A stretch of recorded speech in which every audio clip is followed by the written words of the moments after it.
Hello,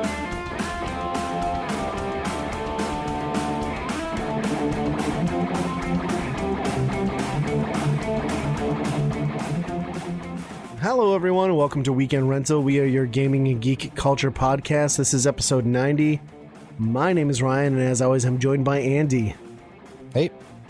All right, this is a duo episode. No Nate. He may join us later. We'll see. So as of now, it'll be Andy and I taking you through this one.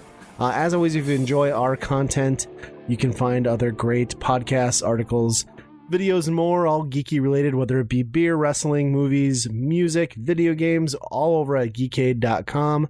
What's your geek? We survived the holidays. We did. And 2020 Somehow. Almost. Well, it's not quite yet. Got It's another true. day. I saw a great meme today that was like, fair warning, Mad Max took place in 2021, so Yeah. figure we might still be in trouble. I don't know. Got through the holidays okay? Yeah. It's just another normal holiday, right? Nothing different this year No. at all. Large gatherings, parades, department store Santas. Yeah.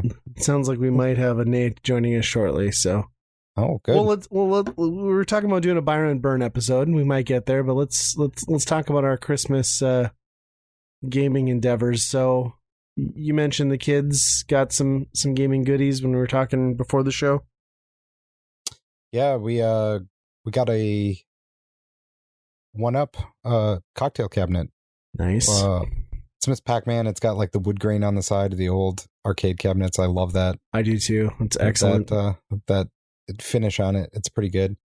And yeah, a cocktail cabinet. And I thought those things were a lot smaller than they were, because just like the regular cabinets they're an arcade cabinet but smaller. But these cocktails are maybe slightly smaller, but they're really not that much off of probably what a real cabinet would be. Now, it's got 2-player, I assume, right? So you got controls on each end and everything? Yeah, I mean, all those games are just basically back and forth, right? It just flips the screen. Yep. For each turn. Yeah, there's no co-op 2-player. There wouldn't be co-op 2-player or anything that old in Namco, right? No. That's still really cool, though. Does it have mono sound, or is it stereo speakers? It has speakers coming out of each side. So okay, so it must have stereo then. Yeah. I would assume. It seems like most of the newer ones like that have the 2 speakers for stereo, so. Yep. But yeah, it's got pretty much every Pac-Man game you'd want, and some Pac-Man games you don't want. Like? Pac-Land. Is it that goofy? Is it the Pac-Land, it's like not, the platformer? Oh, yeah, that's not great. That's really not good. Pac-Mania looks really good, but it sucks. And Pac-Mania is like the pseudo 3D-ish one? Yeah, like the pre-rendered, like, and you're in the Legos and all that. Yeah, I was going to say, it looks like a Lego course. Yep, I know what you're talking about. You can jump in that one, but other than that, you can't see where the ghosts are half the time. So yeah, I don't like that one. Super Pac-Man, I actually like that one quite a bit. That's the one where you have to get like keys to open up gates and stuff like that. Sure. And you have Dig Dug 2 on there, right? Is it the same as the NES? Yes. Okay, so that's a great game then. Yeah, me and my wife have been playing that one quite a bit. Yeah. And Rally X, is that, I assume? No, that one's not really? on there. Okay, that one's always included.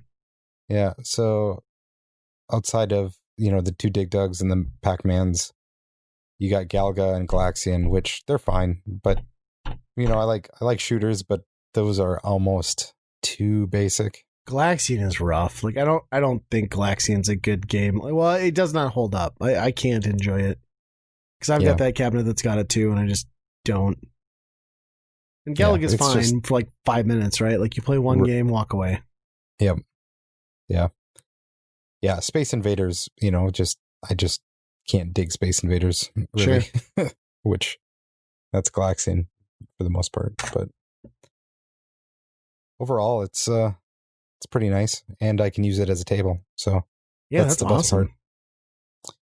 when I'm not using it, just put some other stuff on.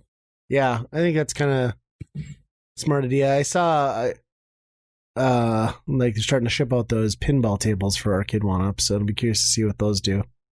In the near future, but yeah, we had a little bit of gaming excitement too at our household. I think Santa brought Hyrule Warriors: Age of Calamity to my son. He's been really into Breath of the Wild, so that seemed to be a good match. And then jointly, my kids got Mario Kart. Is it Super Circuit? Is that the AR game?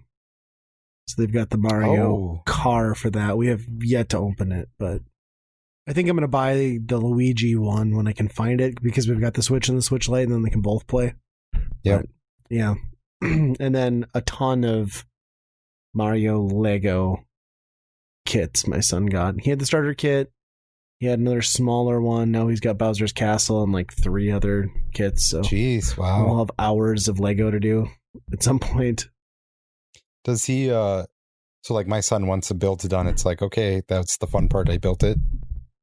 But it seems like the Mario ones, there's extra stuff. Does he kind of hang in there and play that stuff more? Or? Not really. He hasn't busted out the kits after the initial go. I think the fun for him is at assembly, and then after that, there's a little bit of like laying out your course that he thinks is neat. But I suspect these will probably get built and then collect dust. But yeah, they're still cool. Mm-hmm. And then I guess I got that Dr. Ape at Christmas 2020, which is a reskinning of Dr. Mario. I think it's like Dr. COVID or something, to wrap up 2020. So Christmas themed colors. I haven't put it in yet, but I get those every year. They're kind of fun. Yeah. And you guys got some Switch games too, you were saying? Yeah. So we pretty much rounded out the first party Nintendo. We got, let's see, Yoshi's Crafted World. It's a good one. Yeah, it's not bad. For the kids, I guess. I don't know how good it is for us, but yeah. I like the visuals. I don't like the gameplay. Yeah, my wife's been playing with the kids with that one. Sure. Mario Maker 2, which is pretty good so far. They added a lot of stuff into that, right? Like there's 2-player and stuff now, and you can do worlds. Yeah. Yeah, I need to get back in there. Yeah, you can do a lot of stuff. Even like the single player is pretty good too, for the most part. Yeah, I enjoyed that. Story or whatever. Yeah. I got Fire Emblem, have not started it. Kind of intimidated by it, but... Well, you can do like the baby version this time, right? Like where you don't lose characters and stuff. Yeah. So... Yeah, that's true. Do training wheels on. No harm in that. Yep. I think we got a Paw Patrol game too, so but I haven't tried that one. I bet that's riveting. Yeah. It's probably the best of the bunch, I would say. Yeah, for sure. Screw Mario. Paw Patrol. Yep. Yeah, speaking of like my son playing Breath of the Wild, I guess I might as well give an update on that, because we talked about that a couple episodes ago. So this week he beat... So last week he finished 2 Divine Beasts within about an hour and a half. He went back and did the final step on one he needed and completed the bird one in under an hour, pretty much by himself. Again, I only read the text to him because he can't read all of that. And then he spent 3 days struggling against Thunderblight Ganon. And then this week he, without my help at all, beat Ganon. Came home Monday night and he was done. So he is officially finished that game. And like, he'd already had the Master Sword. He'd gotten his giant horse, which he's a dork because he's a big fan of Jelly on YouTube. He's just like, I guess a lot of kids like Jelly, but so his horses are named Jelly. Then you get the giant horse, so he named that one Big Jelly. He also has a salamander pet in real life that is named Jelly, so there's a theme here. But so yeah, I was kind of happy that he did that, and like for the most part just kind of went for it. The only thing is I had made the promise because he wanted the motorcycle and all that stuff, right? And I was like, no, you don't have that. That's DLC. I haven't paid for that. And I played the game on Wii U, so I had always intended on buying the DLC for Wii U, right? So he beats it, and I was like, fine. So last night I was like, you're right. I said I'd give it to you. So I made a colossal mistake. And I went to the store and I bought the DLC under my profile because every game I've bought is shareable between profiles, right? Downloaded it, booted it up. It will not work. And I don't know. And I read a Reddit ahead of time that sort of confirmed that it would work. So I wasn't worried about it. Everything else has worked. And I don't know if it's a thing where like my profile is the main on mine. So maybe if he was playing on my Switch, his account could do it, but that doesn't fix anything because the save file's on his Switch.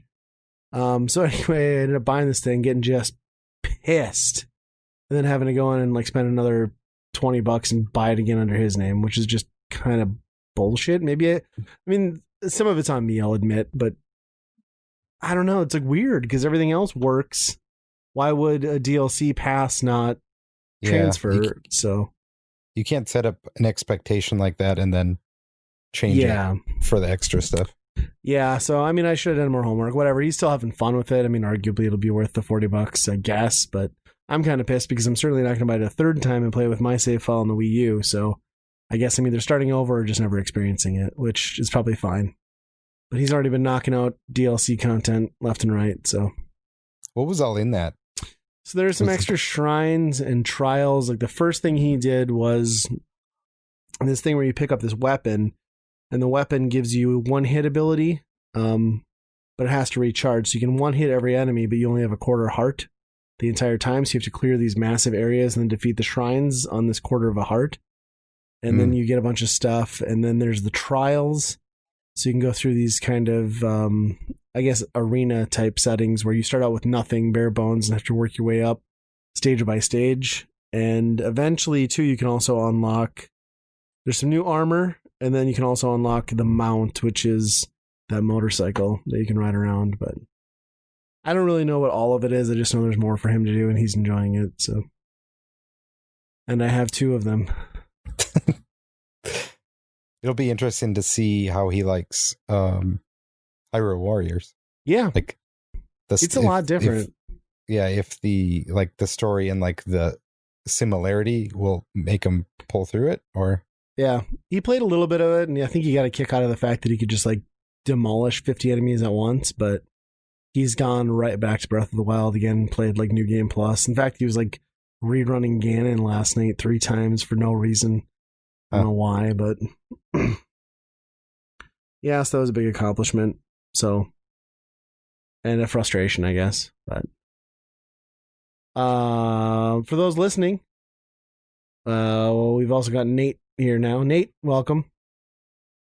Thank you, guys. Yeah, glad you could make it. We were just getting through the holiday stuff. Figured we'd start off with the holiday things and gifts and everything. You get anything amazing game-wise, gaming related? Oh man, typically I get something from my mom, some kind of Nintendo game.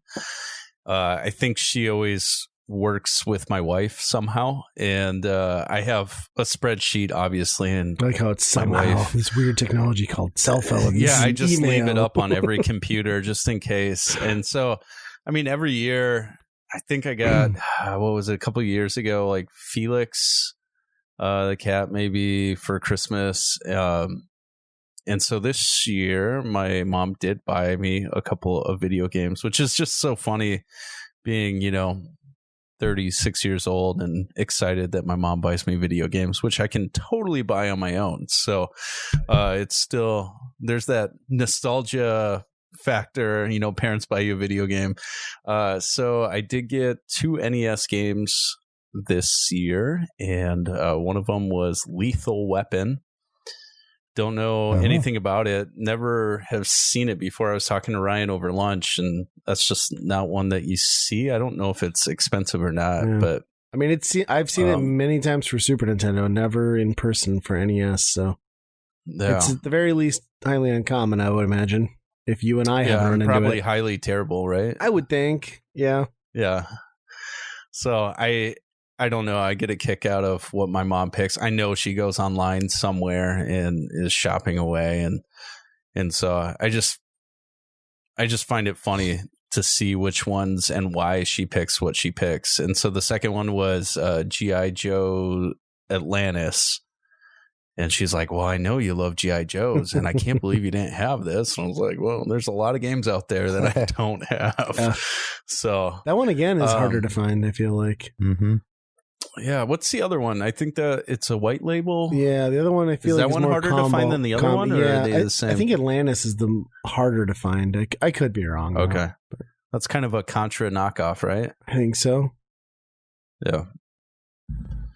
So added a couple of games to the collection, which is kind of cool, and scored a whole bunch today as well, which was pretty awesome. So scored all games. Oh, okay, yeah. Scored some games. I had someone reach out. They had a handful of stuff, and that's why I was asking if anybody needed Bucky O'Hare, but it was complete in box, and they knew it was worth something, and I wasn't really interested in paying up for that. Complete in box, market value, $350, which is insane. Loose card, $135, I think, is what it's going for. But so, what else did you get out of that deal then? I got a couple of GameCube games. So I did get Mario Sunshine in there, which I guess is people are going crazy for. Then I got a Mega Man game I've never seen before. The collection? It's called Mega Man Network. Oh yeah, that sucks. I'm sure it does, but it just doesn't look right. It looks fake, but it's not. Yeah. So, and then a handful of NES games that didn't have common stuff, like Jeopardy 25th anniversary. Sure. Things like that, and a few Super Nintendo games.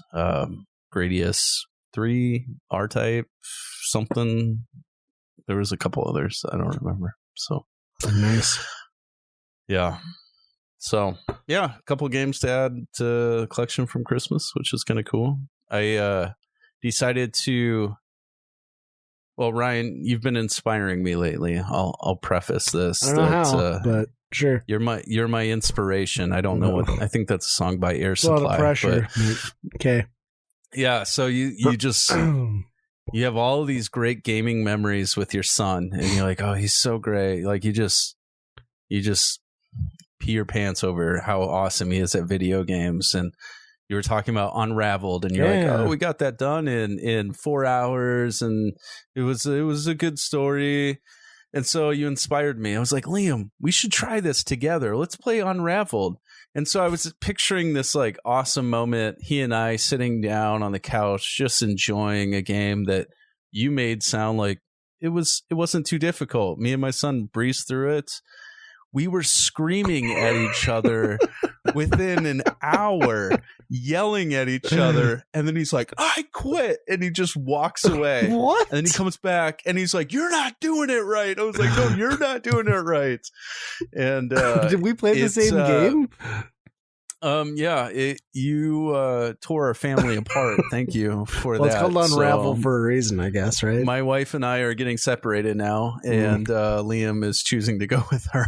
So, oh my gosh, I was like, visually, I was like, hey, this is really cool looking. And I mean, it's weird, of course it's a little weird. Yeah, that story thing I was telling you about doesn't make any sense, right? Like, it doesn't fit with the visuals. No, it doesn't quite make sense, but we got through the first, I don't know, maybe the first act, and we were like, oh, this is fun. And then after that, we just started screaming at each other. That's unfortunate. And so I was like, Ryan said this was good. And right.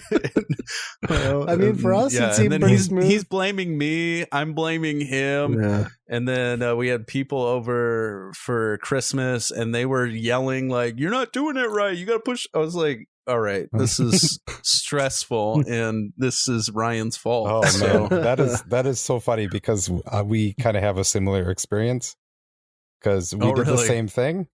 We were looking for a co-op game with the kids, and my wife started playing Unraveled with my son, and my son was not taking it seriously and doing all this crappy stuff to my wife. She was getting mad.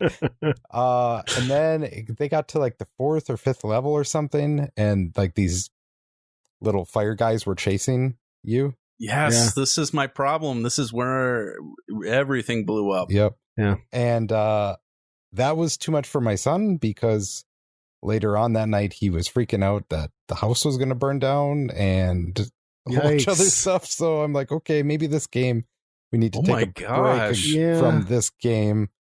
So me and my wife finished it, and that story doesn't make any sense. Yeah, okay, good. I'm not annoying. Yeah, I guess I'm sorry. I mean, not that my son and I didn't get into some arguing matches, but we kind of just got into a groove with my son where I'd be like, all right, like we get to attempt this the way that you think it needs to be done about half a dozen times, and then I'm using the combine feature and picking you up, and Dad's going to take us home. Yeah. And eventually that was the rhythm we settled into, which for the most part works, minus a couple of puzzles where you really have to act independently. You have to do both, yeah. Right. Yeah, and too bad my son didn't know how to even jump on my back. I was like, all right, I'll get you through this. And I was like, press Y. And he's like, I can't. I'm pressing Y. Nothing's happening. I was like, the simplest task you made into this like giant fight. Hold it down. I'm not holding it down long enough. And Ryan, you ruined us. It's a simple family-friendly game. I don't know what happened here. You just made it this beautiful thing, and I wanted to experience what you experienced with my son, except for it turned into like the worst Christmas game now ever. The real so experience is if I sit down with your son, what will the outcome be? I want Ryan to be my dad. Why can't you be more like Ryan? Oh my god! You just have to get to that last level, and then it's like all the hard those puzzles really at the easy. End, like the gauntlet. Yeah, like that's my biggest complaint with that game, other than the nonsense story, is just like that wall that you hit of like, you've done nothing to prep us for like the type of puzzle you've just thrown in here, and now there's like 8 of them in a row. Like once you get through the first one, you're like, okay, because you know what I'm talking about, that box one where you have to like loop around and like get the cog. That one is bullshit. Yeah. That's complete bullshit. But once you get outside on the river, you got all the other skills. It's like you're just breezing through the end to the end there. Yeah, other than some like dumb blind jumps, right, where you fall into the black goo. But I mean, I don't know. I like it. Stop. It's simple. Just stop. I don't want to hear it anymore. Okay. That you guys are downplaying this. Now that me and my son will never see the ending of this game. My son is probably afraid from turkeys for the rest of his life. That was an awesome section and strange. So weird. Well, now that we're already all mad at each other, why don't we jump into Byron and Burn? So and then we'll get back into topics. So Byron Burn, if you're new to the show, it used to be our opening segment every time. We're bringing it back here occasionally. So what we do is we pick 3 games, usually for a given system. We'll play them all individually and then decide which ones we would personally buy, rent, or burn. We have done something new for this episode, and we've gone with the Neo Geo. The almighty Neo Geo, 4 bright buttons, 2 joysticks. Oh, I knew you were going to say I can't get that song out of my head. A name that sticks.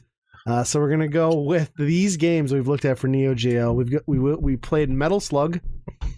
We've also played Magician Lord and Ghost Pilots. Some different games here. You know, you got your Contra-esque run and gun. You've got a action platformer, and then you've got a, I guess, kind of vertical scrolling shmup.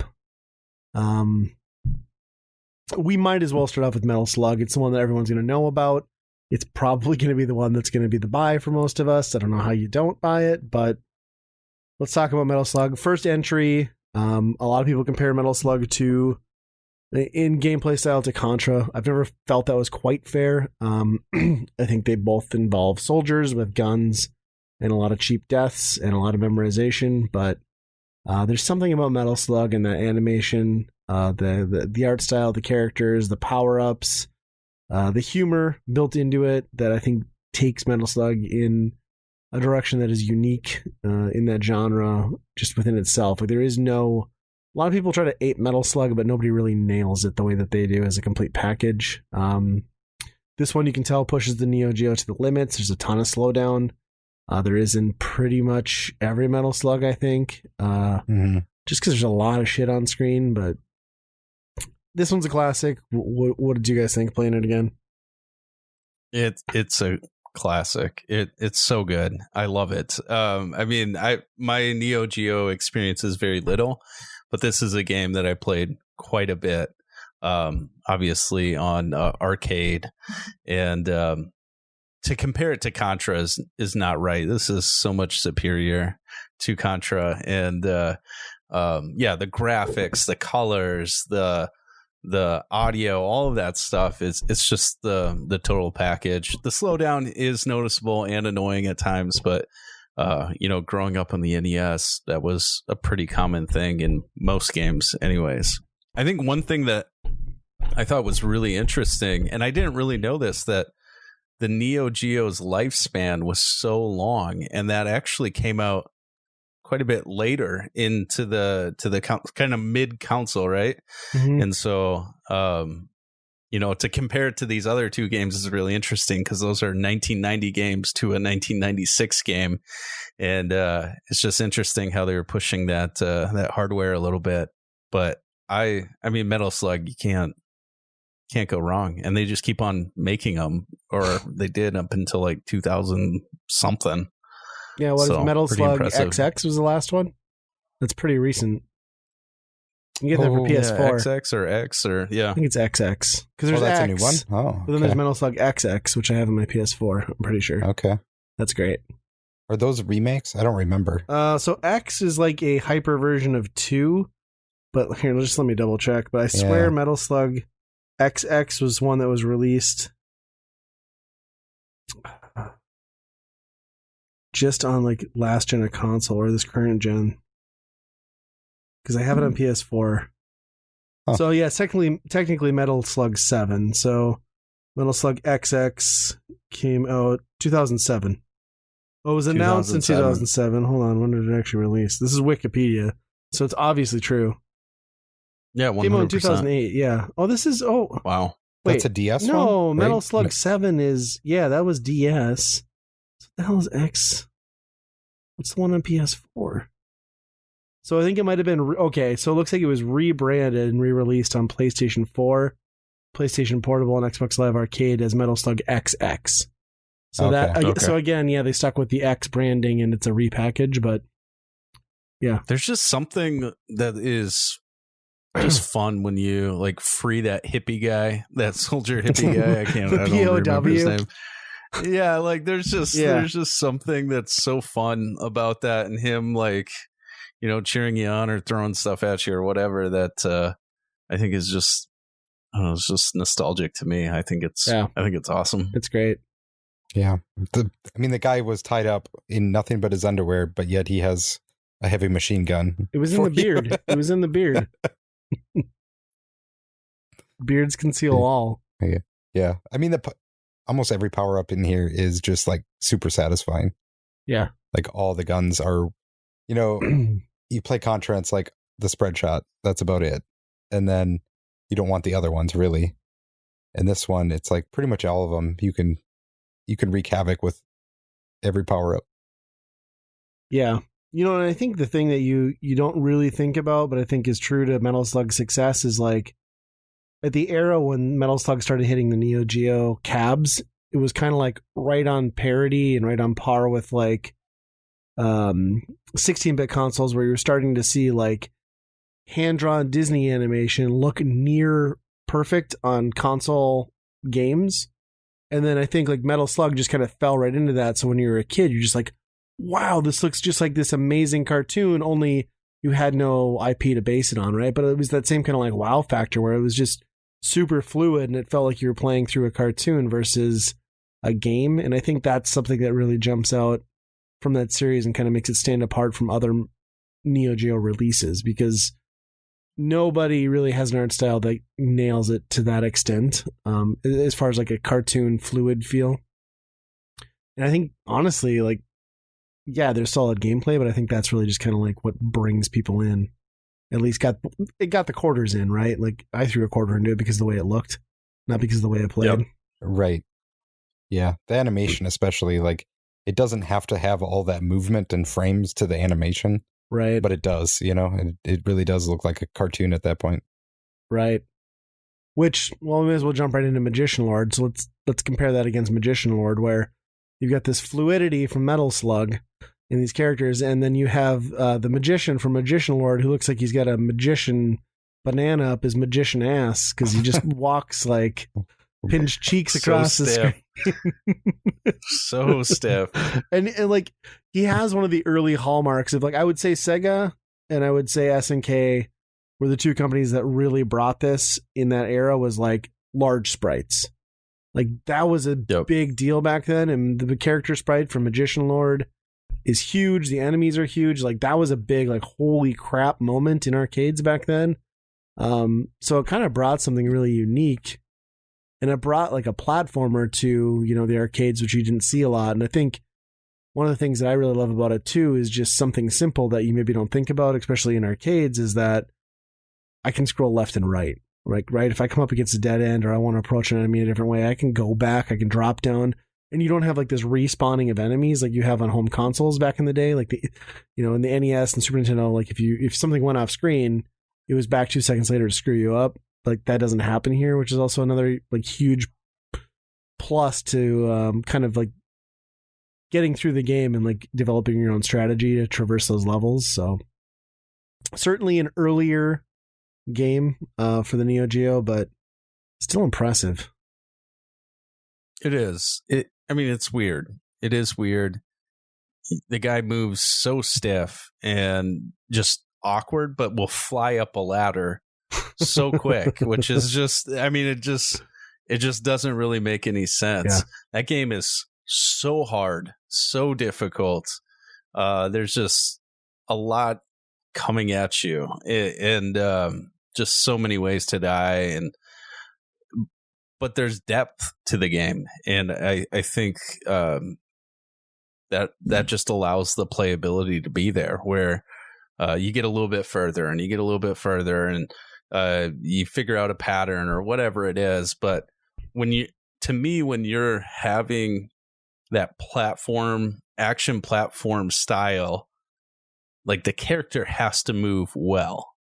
And I think that makes platforming so important. And so like the Mega Mans and all of that stuff, it's all about character movement. And when you're trying to push a clunky guy around, it misses on many levels. So it brings, you know, the colors there, the audio's there, but as soon as you have something clunky like that, it just brings the excitement way down. But it would be interesting if they could take that from 1990 and remake it in 96 on the Neo Geo, and to see what they would have done different would have been really interesting.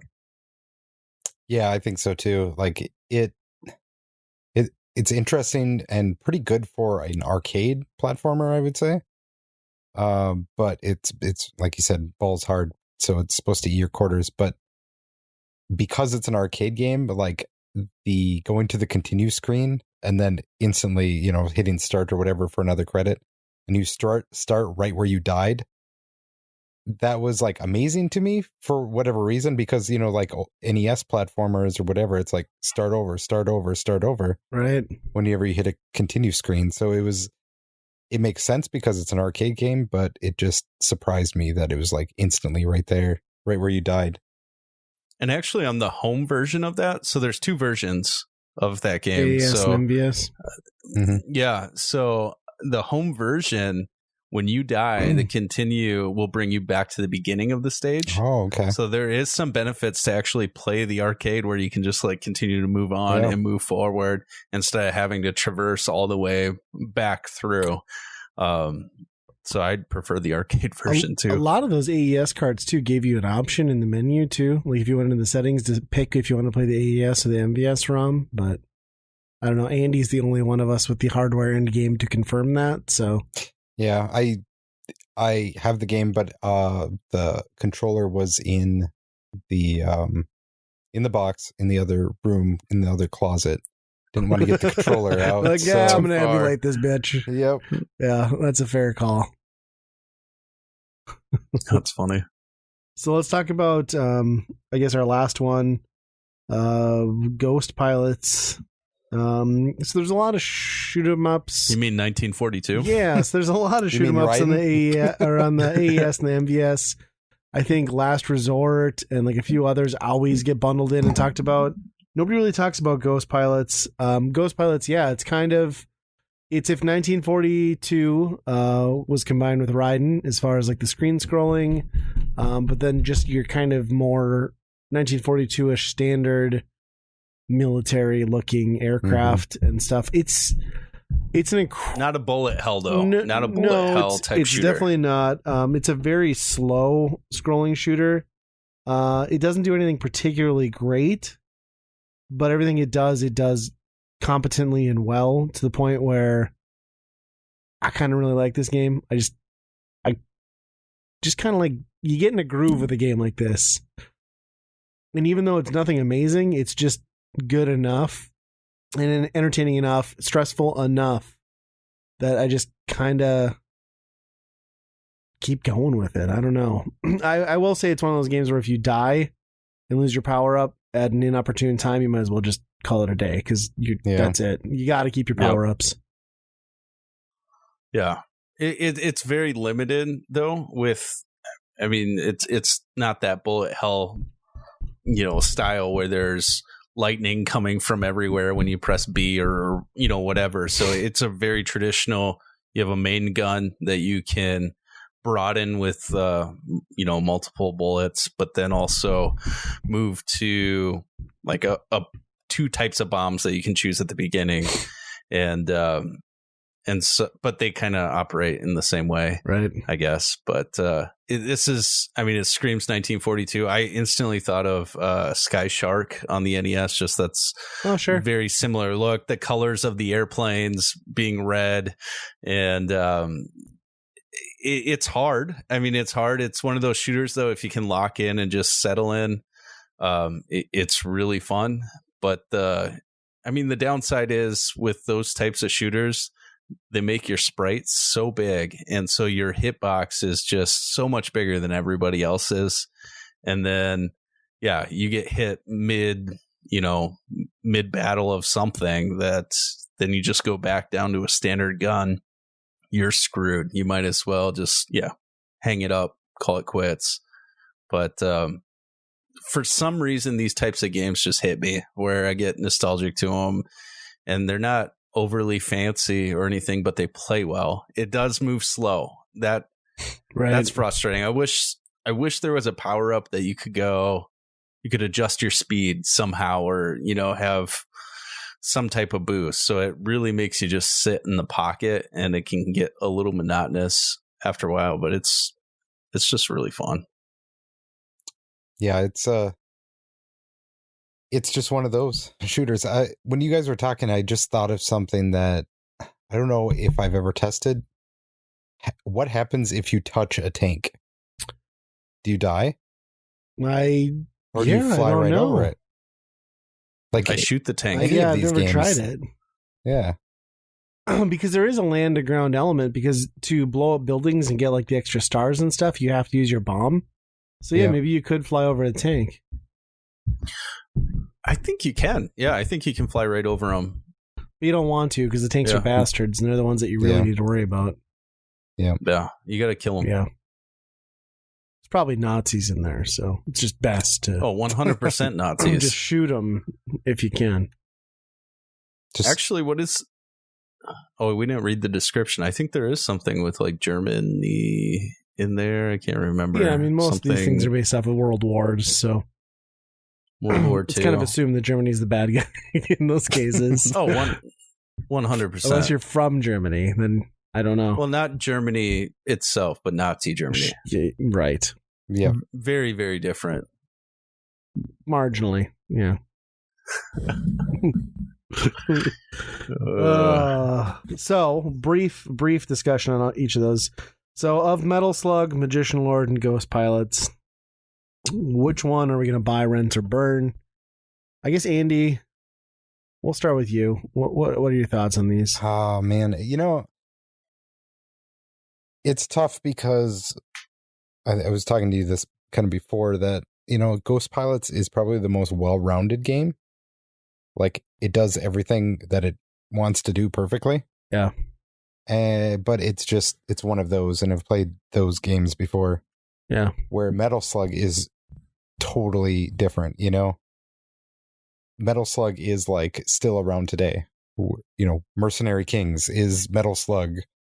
It's just a classic and everything to go after it, and it's a great game. Other than the slowdown, and I don't like driving a Metal Slug where the control of the tank and the aim of the bullets are on the same stick. Yep.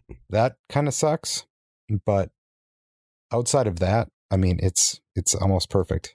And I actually like this one better.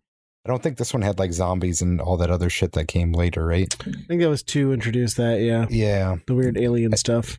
Wasn't a huge fan of that stuff, where this one was just a plain old run and gun. Yeah. So that'll be my buy, and Ghost Pilot's a close second, I guess.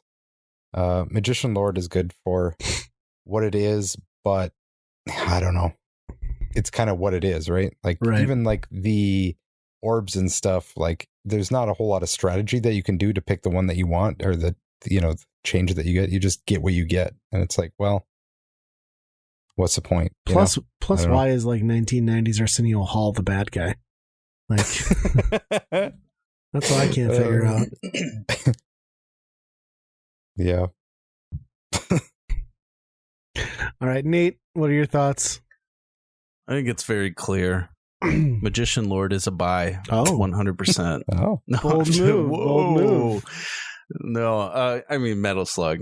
That's for sure the buy in this situation. I would say that 1942 is a close second. Ghost Pilots. No, 1942. Yeah, I would say that it's close, but yeah, there's something about Metal Slug. Metal Slug is everywhere. It's playable. When you think of Neo Geo, I don't think of Ghost Pilots. I don't think of Magician Lord. I think of, we're playing some Metal Slug today. And so that's for sure my buy. My rent is going to be 1942. And Ghost Pilots. I think... Oh, is that what it's called? Just for our listeners' sake. Yep. Yeah. Ghost Pilots is my rent. And the Magician Lord isn't terrible. It's clunky. Yeah. So I had a hard time just saying burn that game. But, with our history of buy, rent, burn, the burn is typically pretty bad. This isn't an awful game. No, it's just arguably a classic, really. It is, but it just doesn't hold up to, these kind of two big titans for that. Yep. Ryan? Yeah, I mean, we kind of shot ourselves in the foot by including a Metal Slug game in this list. Obviously, the people who are Neo Geo fans are probably cursing at us for not picking fighting games. Well, fighting games in this scenario, solo, it's kind of tough, right? Can we seriously judge fighting games anyway? Right. Yeah, none of us are aficionados. I mean, outside of Nate's Street Fighter cred, I guess. But yeah, I mean... I have no cred. I don't even know the combos. You want a game or two? You can't throw my name in there. I mean, whatever. Yeah, I'm buying Metal Slug 100%. Ghost Pilots is a very underappreciated and under-talked about game for the Neo Geo. It's a great shoot 'em up. It's vanilla, and I think that's what... It doesn't have the... I don't know, there's always like a little bit of like a kind of like a Neo Geo heart or a Neo Geo special herbs and spices, Colonel Sanders recipe, but there's a lot of food analogies it's here. That KFC console's got me all screwed up. I'm just thinking about playing that game with my chicken warming next to me. So it's a good game. That would be my rant. The Magician Lord, I guess, I would say when I think of Neo Geo, that's probably one of the top 10 games that comes into my head.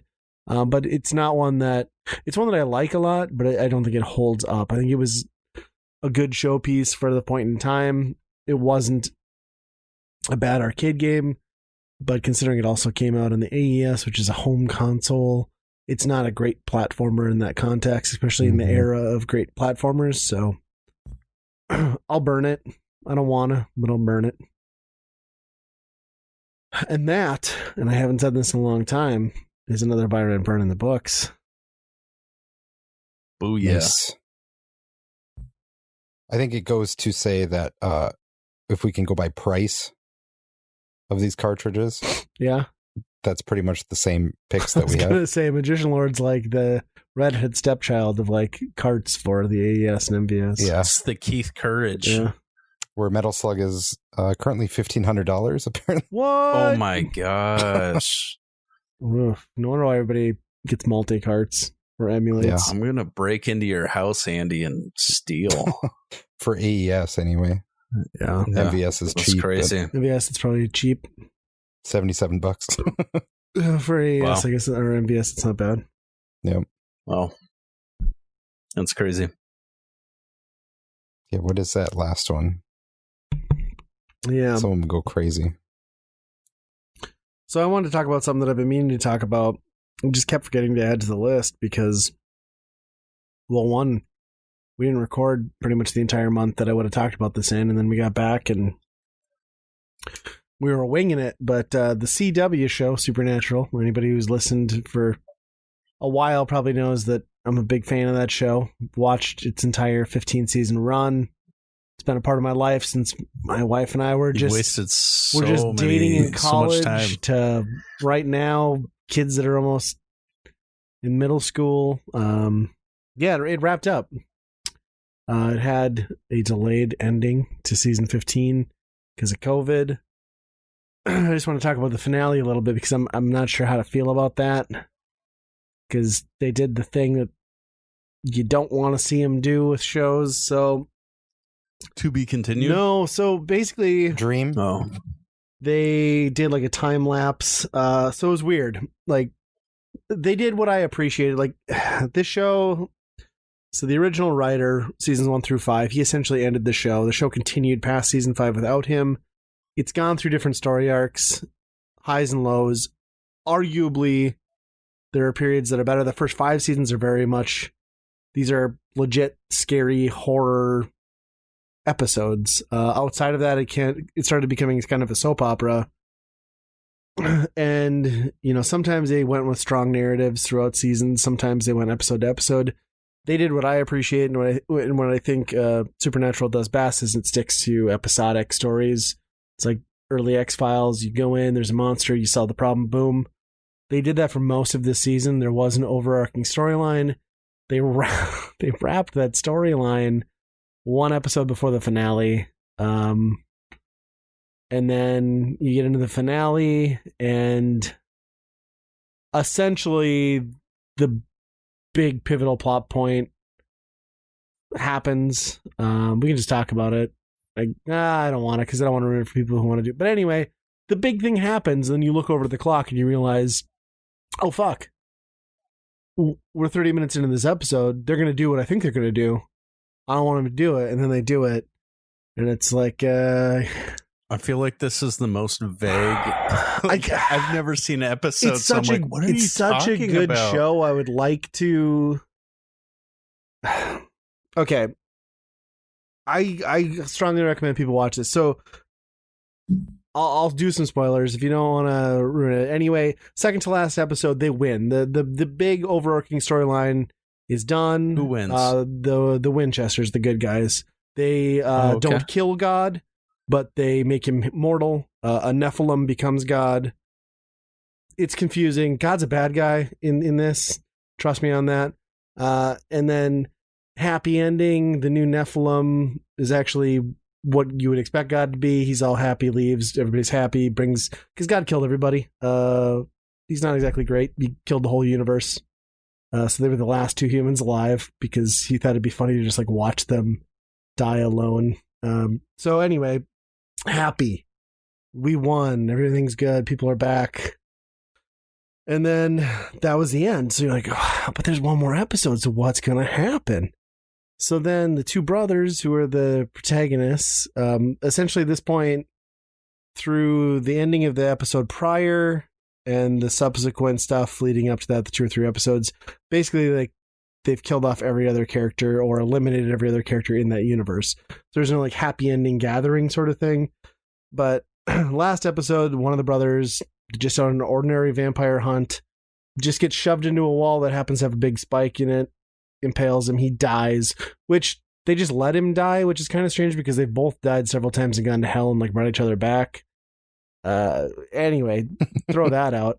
So he's dead, and then it goes into the other brother who's still alive, like living his life and like raising a kid and like growing old and dying naturally. The other guy's up in heaven, well, the new heaven, because the heaven's fixed, because the bad god's heaven was bad. So they fixed it, so it's good heaven, like you'd expect heaven to maybe be. It's weird. anyway. And then the other brother dies. They both die. They die. So the one brother dies. 30 minutes later, the other brother dies of old age. And boop, magically they're 35-ish again in heaven. And they're like, hey, fiving and driving in cars. And that's the show. And I was like, really? 15 seasons? 15 years? This is the best we could do. And then they like... How would you have ended it? Then they all stood on a bridge and the whole cast and crew thanked everybody. It was very touching. And like you could tell like it meant a lot to those people.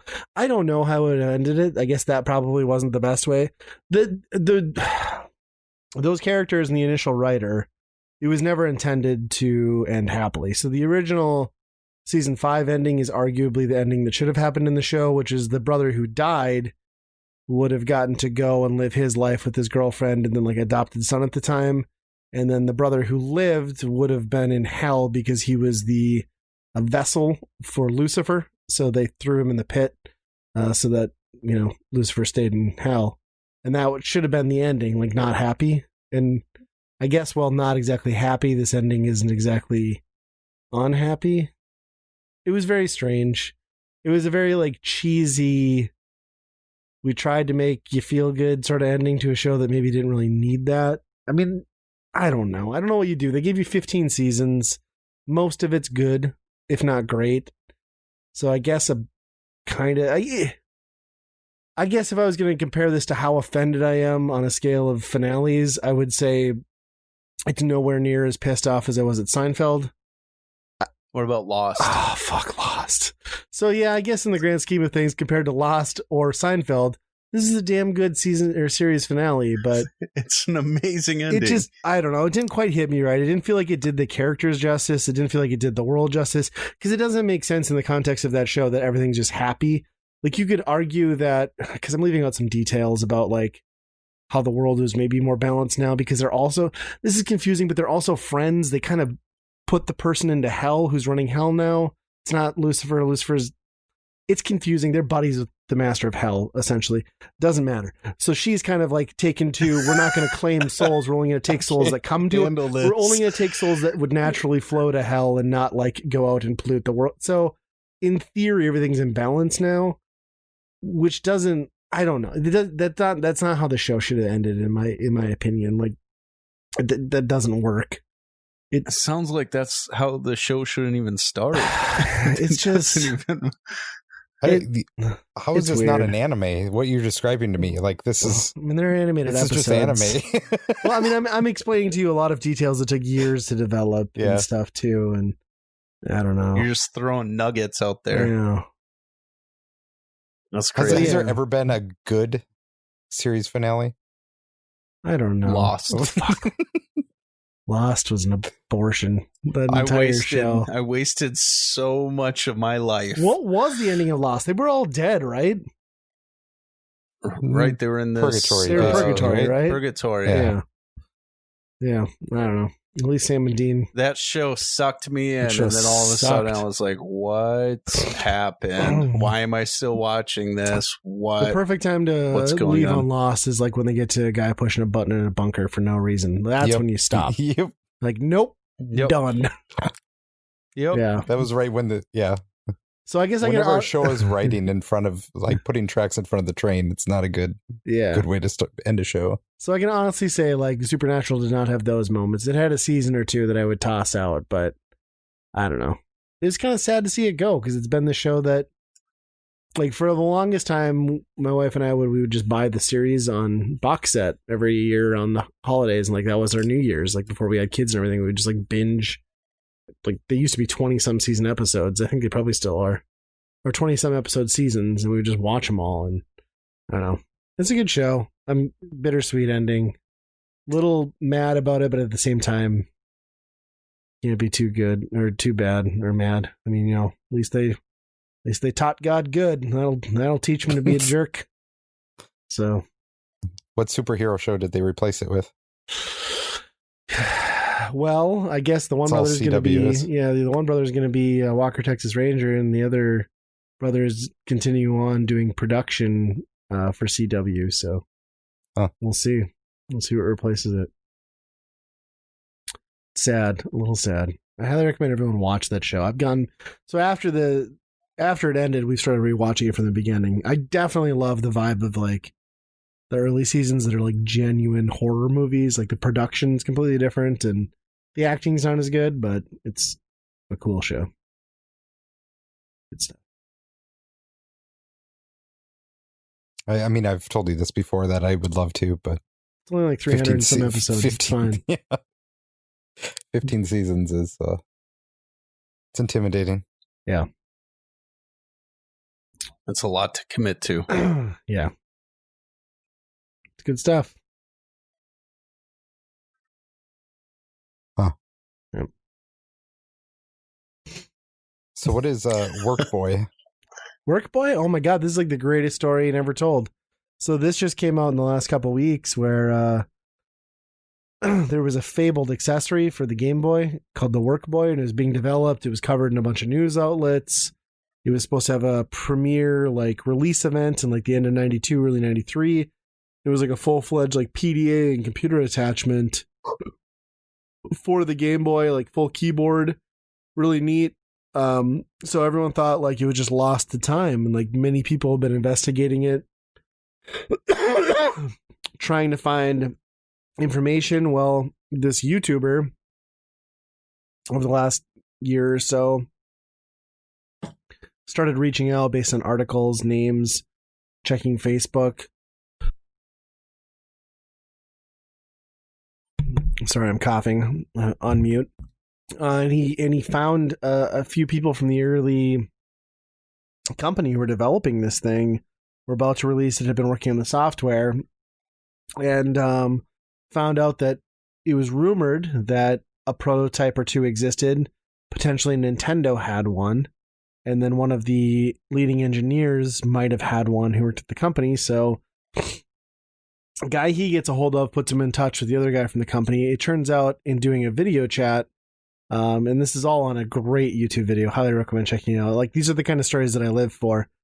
He's just talking to him, and they're talking about the idea behind it, why it didn't get released. Obviously, and they kind of decided like the big thing was about the time this was going to go to market for about $80-$90 at the time was when they were going to slash the price on the Game Boy. So the Game Boy would have been priced right on par with that or slightly under. So they figured like there was no market for it, right? Who's going to buy an accessory that's more than the console? But then he's talking to this guy and he mentions, yeah, I'm looking over at the shelf at the, at the Work Boy or whatever. He's like, what? He's like, can I back up there? Like, are you telling me you have a prototype on your shelf? He's like, yeah. So he walks over and he gets it, starts showing it to him. So this guy obviously gets like super excited and wants to know if it works. He's like, maybe I can can you test it out? And the dude who owned the Work Boy has said, well, I'd love to, but I don't have a Work Boy. So I have a better idea. And he ends up shipping this one and only prototype to this guy who's conducting this kind of like goose chase, right? So he gets it, which is amazing that he would just give it, ship it to him.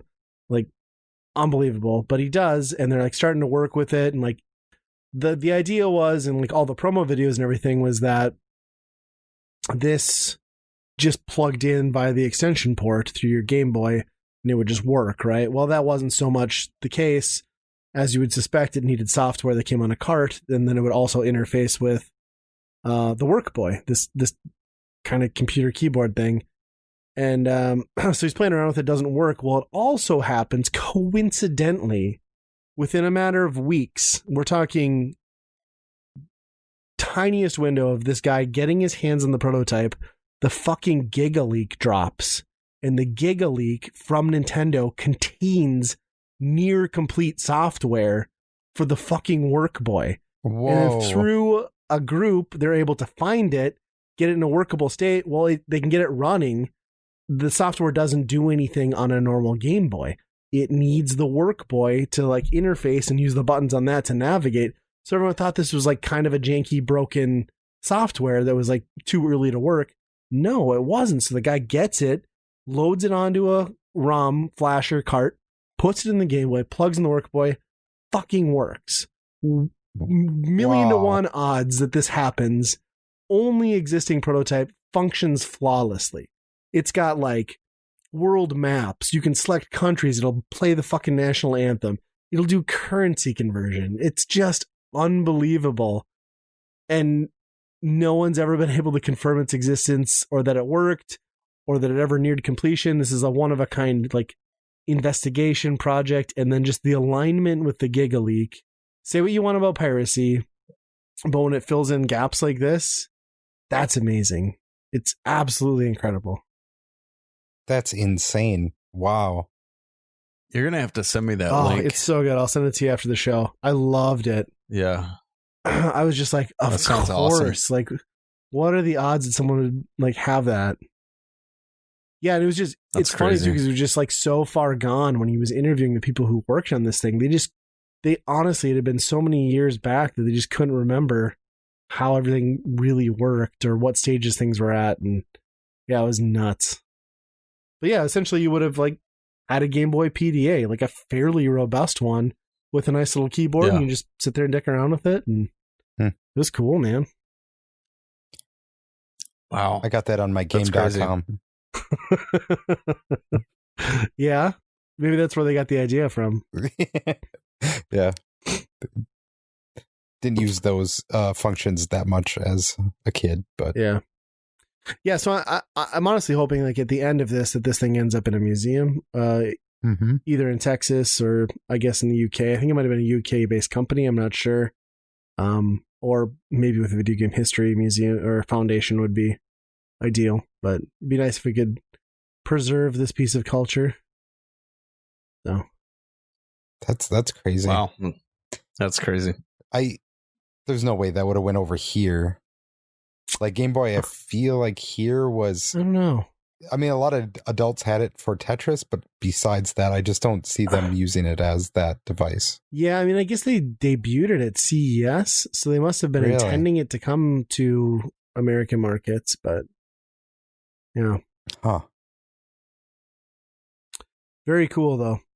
Very, very cool story. Like, I mean, that's up there with the Nintendo PlayStation prototype, right? And except that was like well documented that it was a thing, and this was just a goofy accessory. Work. Yeah, exactly. And it doesn't work, but yeah, just freaking cool. I loved it. Yeah, what are the odds? That's nuts. Yeah, for sure. What about Donut County? Donut County was a game that was on sale on PlayStation, so bought it, and it's kind of like Katamari, but you're a hole just making it bigger and sucking things through until you're just like... Yeah, I was gonna say, this got real dirty real quick. Yeah. And it's very satisfying. Oh, I'm satisfied with this game. I feel like this is an out of context really fast. Yep. It's been a while since we've had one of those. It has been. Yeah. So you're enjoying it though? Yeah, but it feels a lot more like it was made for mobile than it is for PlayStation. And they're like really bite-sized levels, but overall, it's pretty fun. There's a lot more story in it than you'd think there would be, but a lot of humor. Yeah. And then on the same sale, we picked up Wadham, which I don't even know how to describe that game. It is the game that is from the Katamari. Wadham damn near killed him. Yeah. That's how the joke goes, right? It's something like that. Got it. No, it's like everything on Earth has been lost, so you're slowly getting things back. And you're just this guy that goes around and you meet different things that come back to you, like toilets and trees and bowling pins. And it's just like a whole random thing of stuff that you're just not really doing anything with. I don't know if it's really a game. Wait, is that the one with like the grassy plain where those like weird characters like talking to each other and stuff? And like, yeah, the toilet bowl guy and okay, yep. Yeah, they look fucked up. It's really weird. My son loves it because you can basically become anybody and then go in the toilet and become poop So you're just, of course, you would think that the whole island would is be great. poop. Yeah, It's a good one. it's weird. You guys been playing anything other than Unraveled? Oh gosh, no. I actually have an issue that maybe you guys can help me out with, since you're experienced gamer dads. You rub some ointment on it 2 to 3 times daily. Oh, okay. So the burning's normal? You're right. Yeah. The oozing, not so much. Consult the doctor if it persists after 4 to 5 days.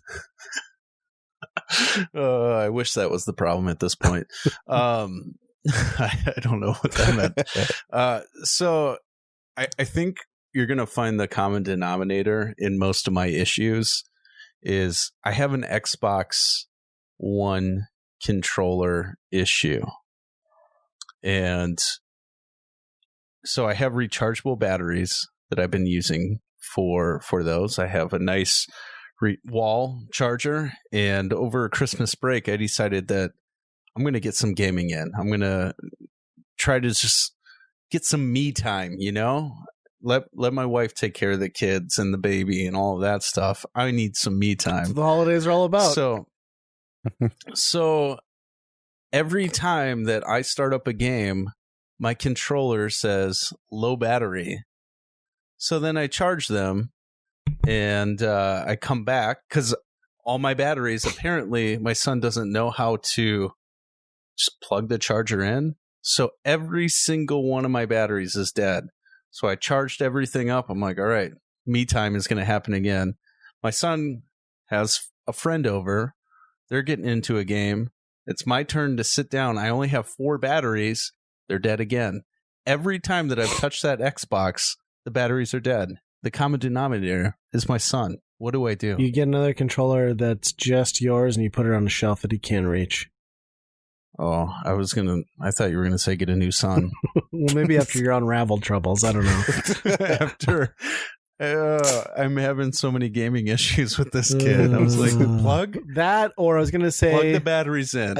I know they had it on the 360. I don't know enough about Xbox One because I don't play it enough, but I think there are some battery packs where you can just straight run like a wired USB cable into it, and it will also charge and you can play. Really?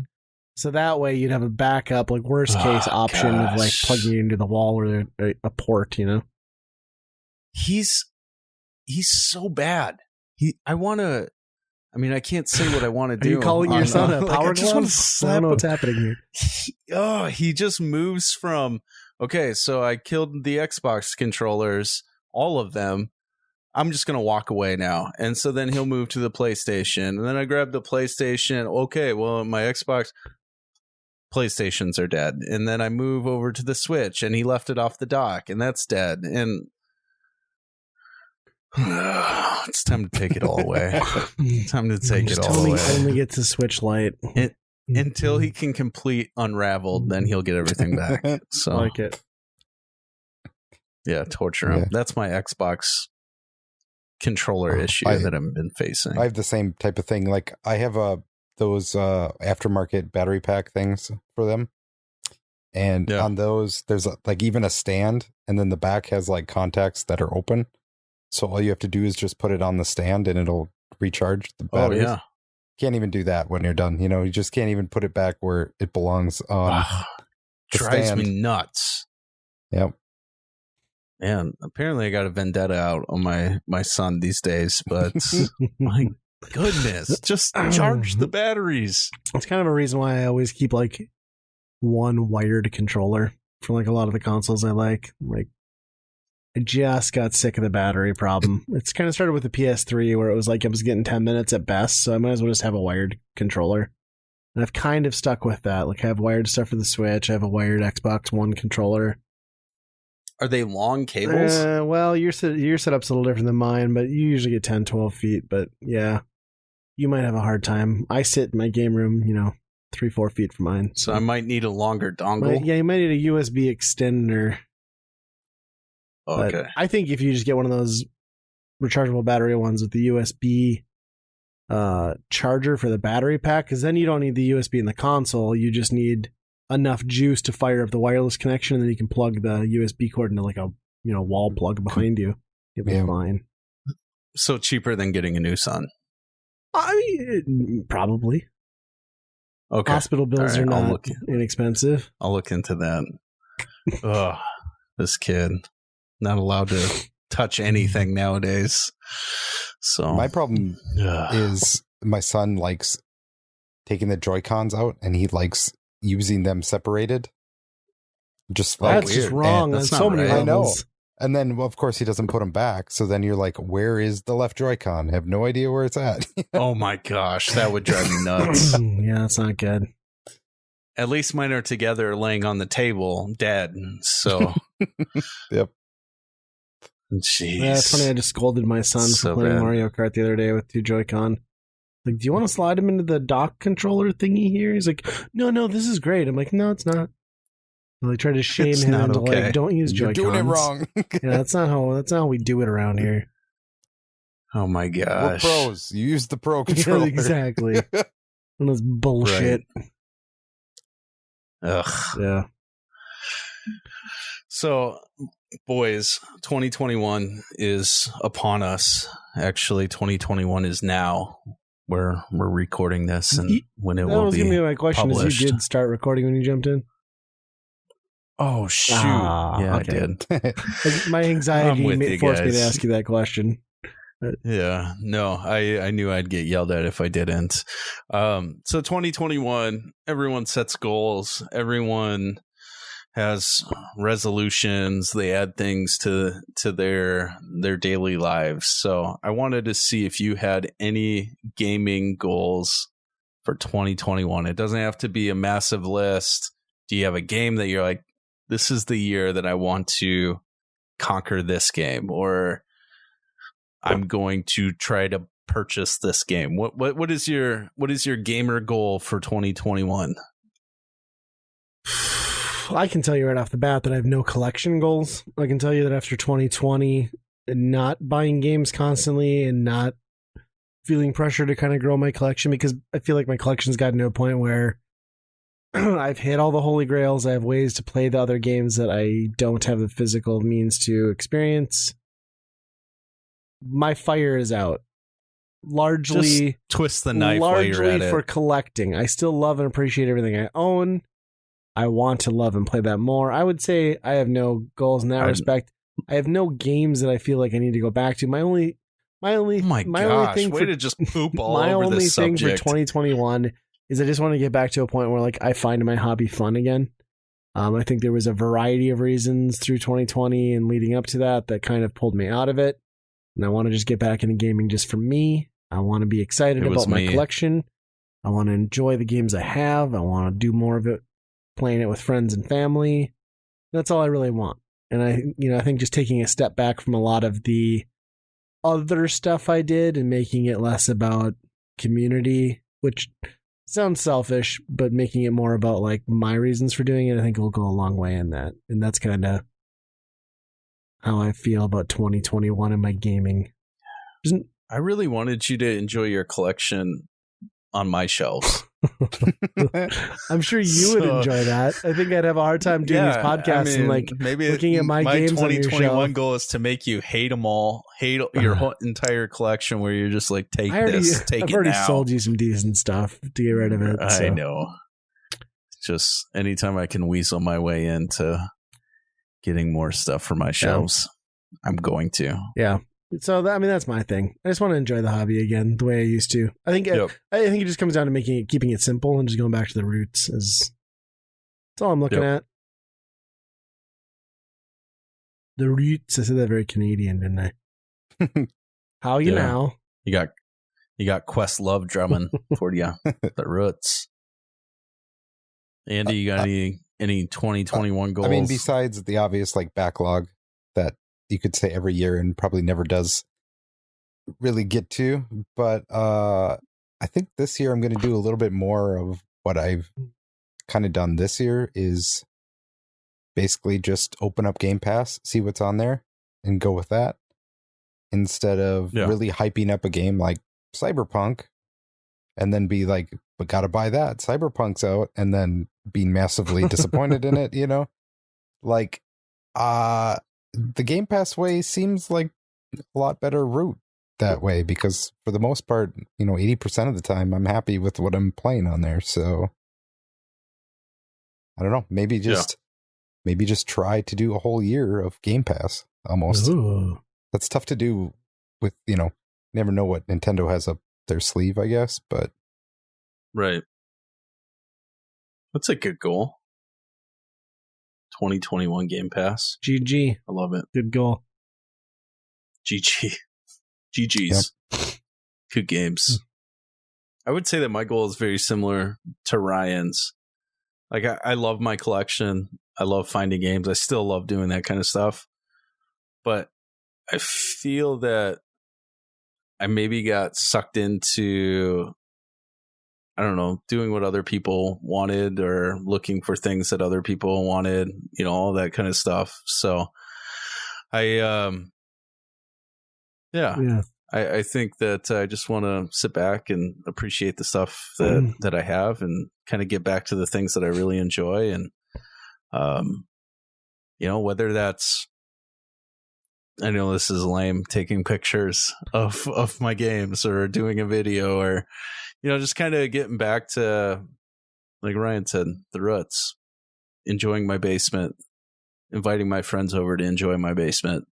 And, I'm looking forward to that. I'm looking forward to the future games of Tummy Sticks in Nate's basement. Tummy Sticks? What? Oh. I don't know what a tummy stick is. I'm so lost right now. I want to say I'm looking forward to it as well, but I'm also very, very nervous to agree to it. Yeah. This tummy's off limits for any stick. Taking pictures of you, I like that. Gets you excited. It's good. Well, I mean, I just like you can't get excited about the drone shots of your games at this point, so you might as well get excited about the. Oh, that was a jerk move. Sorry, I had to. Actually, after that episode, did you order one? And some local people throw me some text messages, and they're like, "Yeah, I heard about your drone," and I'm like, "Yeah, thanks. Just rub that salt in for me a little bit deeper." Oh gosh. Oh yeah. And then my wife the other day, I can't remember where we were walking, and she's like, "Do you think your drone's frozen right now?" And I was like, I hate you, woman. I'm about to make you frozen, push you in the water. I secretly hope that like someone in like Canada gets it someday. Like it just flows north across the border, and like there's a giant mystery, and they track it back to you. They're probably flying it with cocaine number on it. Yeah, yeah. My flight ID is on there, so it could trace it back to me very quick. Cool. If you're in Canada and you're listening to this, and you find a drone, send it back. I mean, I don't want it. It doesn't work. Fly it back here. I don't know if you can fly across the border like that, can they? Right. It's too bad they don't put like some foam in there, like in the bodies of those, like enough to just at least make them buoyant. I mean, I guess I understand why. Right, I'm done talking about this. I'm done talking about this. Tummy sticks? Go back to that. I'll talk about tummy sticks. Yeah. Do you like... I feel like tummy sticks is like, we take a chopstick, you put one end in your belly button, I put the other end in my belly button. Maybe things that happen with and belly you try buttons, to eat together like that. That's how I picture it. Like we're at Azumi getting sushi. Oh man! You're like, hey, let's tummy stick. I want COVID to be over so I can go back to Azumi. That sounds good. I want some sushi. I'll hit that with you. Yeah, once COVID's up, get some caterpillar. Yes, the caterpillar and the bison roll, just all of it. Yes. Andy's got to come because he doesn't think he likes sushi. But I converted Nate. You can do it. I've only had sushi at a Chinese buffet, so I'm pretty sure I did it wrong. Yeah. Well, I only order the ones that are cooked. So as long as you don't mind like some fish or shrimp taste, you're fine. Yeah, it's good stuff. Oh yeah, let's do it. Yes. I mean, I've had COVID, so I'm good. Let's go in there. We forgot to talk about how you had COVID. And lick your faces so you guys get it. I mean, I appreciate that offer, but maybe I just won't. Maybe I'll just hold on for the vaccine since it's here now. Yeah, you're probably right. I guess that's fine. I mean, maybe we'll see. We'll see how long it takes. Right. Just spit in my mouth. We'll get it all wrong. Yeah. Or just inject it directly. Yeah. With a tummy stick. I don't know if I'm saying it right, guys. I'm nervous right now. I'm getting uncomfortable. I think the implied stick is maybe what you'd probably think it would be. So I don't want to be injected with that. Like, are we talking gross?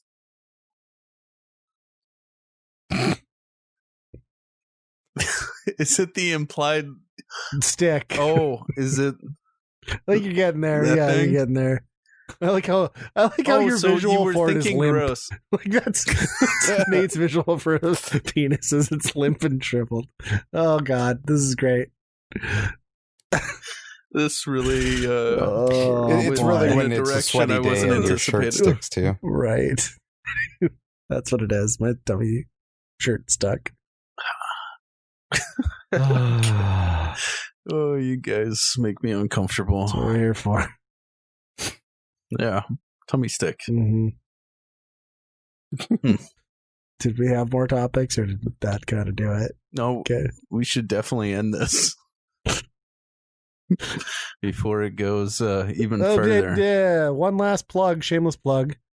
Every year I make a home movie Christmas video on my YouTube channel. Yeah. My family loves them a lot. A lot of people would follow my channel. I love them a lot. It's for a select audience. We put a lot of work into it. My kids get a kick out of it. If you haven't seen it, my YouTube channel, Vidjagamer, VIDJA Space Gamer.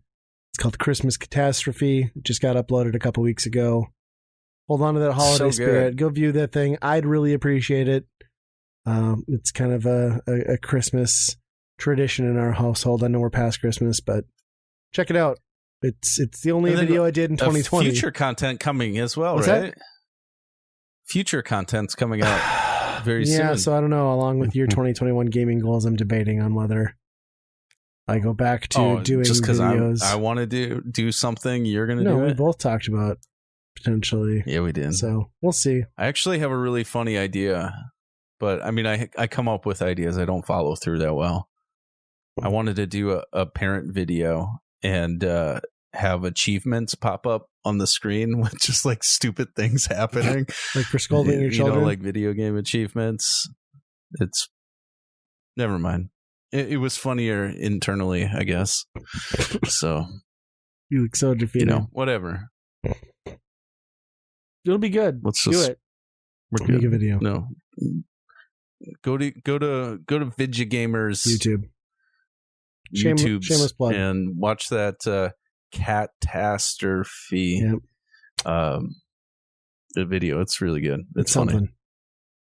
It's the best video I put out in 2020. It's also the only video I put out in 2020.